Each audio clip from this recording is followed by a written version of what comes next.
नमस्कार। इस नई सीरीज में आपका स्वागत है। देखिए, यहाँ हम सिर्फ ISO 9001 पर बात नहीं करने वाले हैं। हम इसे एक बिल्कुल नया नजरिया देने वाले हैं। बहुत समय से इसे सिर्फ दीवार पर टांगने वाला एक सर्टिफिकेट मान लिया गया है, लेकिन हम इसे वैसे देखेंगे जैसा इसे होना चाहिए। लीडरशिप के लिए एक दमदार, एक पावरफुल स्ट्रेटेजिक टूल। और हमारी ये पहली बातचीत इसी बदलाव की बुनियाद के बारे में है। ये लाइन सुनकर कुछ जाना पहचाना सा लगा है ना। एक क्वालिटी मैनेजमेंट सिस्टम यानी QMS जो बना तो था एक्सेलेंस के लिए, लेकिन अक्सर वो एक थका देने वाला बोझ बनकर रह जाता है। आज हम इसी की जड़ तक जाएंगे और देखेंगे कि इस रेस के घोड़े में जो दौड़ना भूल गया है, दोबारा जान कैसे फूंकी जाए। तो ये है आज का हमारा सफर। हम प्रॉब्लम से शुरू करेंगे, फिर समझेंगे कि ये होता क्यों है, और फिर उस समाधान को सामने लाएंगे जो असल में ISO 9001 स्टैंडर्ड में ही सबके सामने छिपा हुआ है।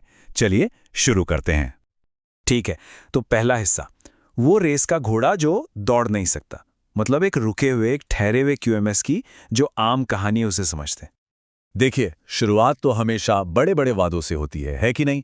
ISO सर्टिफिकेशन मिलना एक बड़ी जीत जैसा लगता है, पर बहुत जल्द कंटिन्यूअस इंप्रूवमेंट का जो बड़ा आइडिया है वो बस पावरपॉइंट स्लाइड्स में सिमट कर रह जाता है, और टीमें वो सिर्फ ऑडिट पास करने के लिए कागजों के ढेर में दब जाती हैं।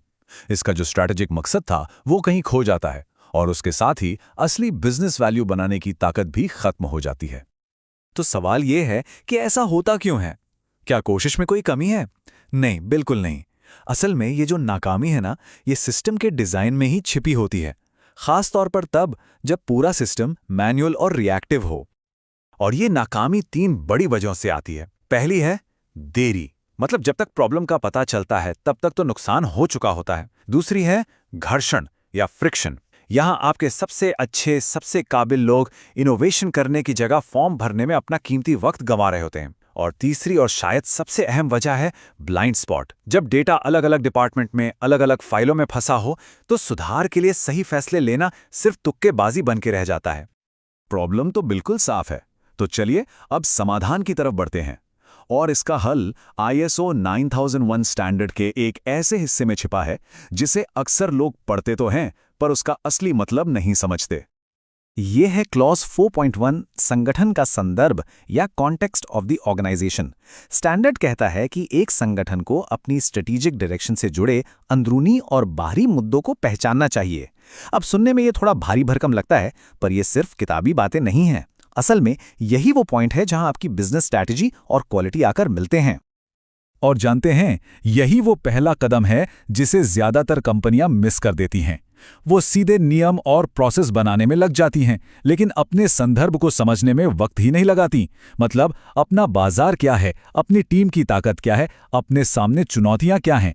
ये तो ऐसा ही है जैसे बिना नींव खोदे ही एक बड़ी इमारत बनानी शुरू कर दी हो।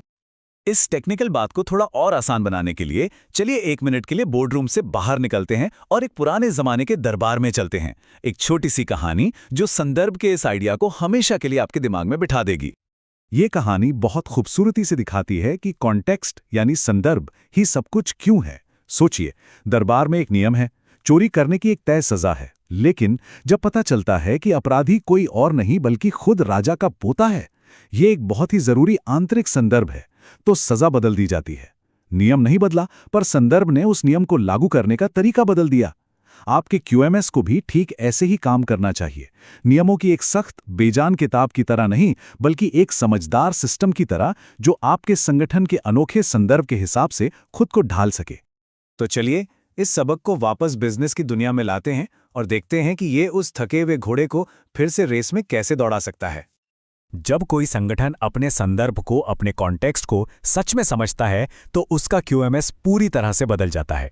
वो एक जगह रुके रहने के बजाय हालात के हिसाब से ढलने वाला बन जाता है। मैनुअल और बिखरा हुआ होने की जगह वो इंटेलिजेंट और इंटीग्रेटेड हो जाता है। उसका फोकस सिर्फ सर्टिफिकेट लेने पर नहीं रहता, बल्कि असली बिजनेस परफॉर्मेंस को बेहतर बनाने पर चला जाता है। और आखिरकार वो एक कॉस्ट सेंटर से एक प्रॉफिट सेंटर बन जाता है, जो बर्बादी को कम करता है और ग्रोथ को रफ्तार देता है। तो हम इस एक सवाल के साथ आज की बात खत्म करेंगे। क्या आपका QMS आपके संगठन की असलियत को दिखाता है, आपकी खास चुनौतियों को, आपके खास मौकों को, या फिर ये सिर्फ नियमों का एक जनरल सेट है जिसे हर कोई बस टालने की कोशिश करता है? याद रखिए, क्लॉज 4.1 को सही मायने में समझना ही एक बोझ और एक स्ट्रेटेजिक हथियार के बीच का सबसे बड़ा फर्क है।